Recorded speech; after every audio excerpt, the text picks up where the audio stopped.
দুনিয়াতেও তারা দামি, আখিরাতেও তারা দামি। সবাই বলুন সুবহানাল্লাহ। হতে পারে আমার কোনো আমল কাজে আসে নাই, হতে পারে আমার সমস্ত আমল বরবাদ হয়ে গেছে।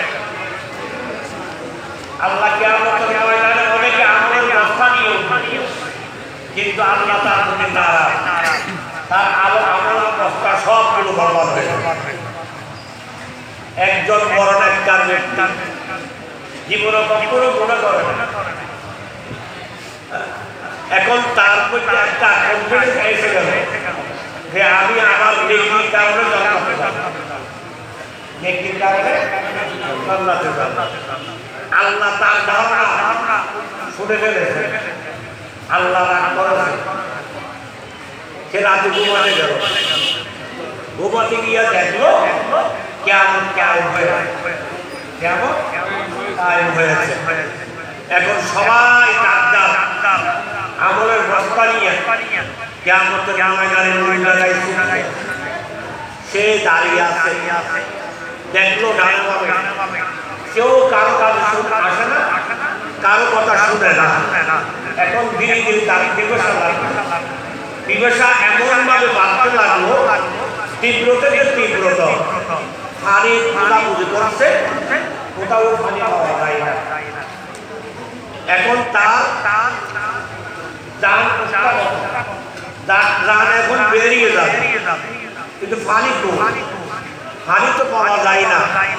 হঠাৎ করে দেখলো একজন ব্যক্তি হাতে একটা পানির বোতল নিয়ে আসছে, তখন তাকে দাঁড় করানো, বাবা একটু দাঁড়াও, দাঁড়াবার সামনে কিয়ামতের ময়দান যার যার আমলের বস্তা নিয়ে খালি নিয়ে ছুটছে, এটা কিয়ামতের ময়দান। বলা তাদের ওয়াদার পরিচালনা করা, কেউ কারো কাজে আসবে না, সুতরাং আমাকে থামাইও না, আমি আমার উদ্দেশ্য ছুটছি।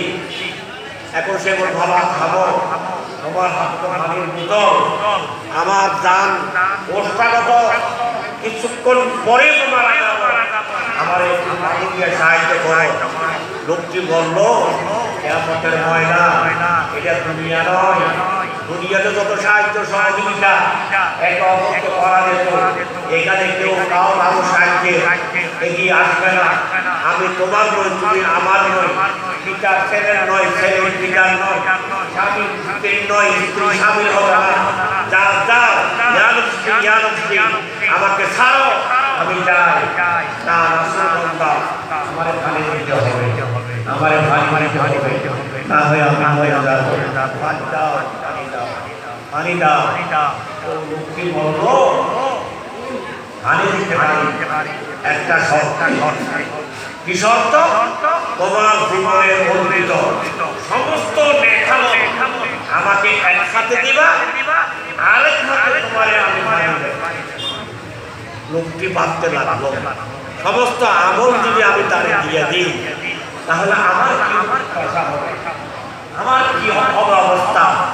লোকটি বলল বাবা আমি তোমারে আমার আমল আমার 3 ভাগ করিয়া 1 ভাগ তোমারে আমল দেব, বিনিময়ে আমার পানি দাও। লোকটি বলল এটা দুনিয়া নয়, এক দাম, দরদাম নেই এখানে, যা বলি তোমাকে সমস্ত আমল আমাকে দিয়ে দিতে হবে, বিনিময়ে তোমারে আমি পানি দেব। তারপর বললো তোমাকে আমি অর্ধেক দেব না, রাজি হয় 3 ভাগের 2 ভাগ আমল দিয়ে দেব না, রাজি হয় না। অবশেষে পানি তো খেতেই হবে, না তো মরে যাব।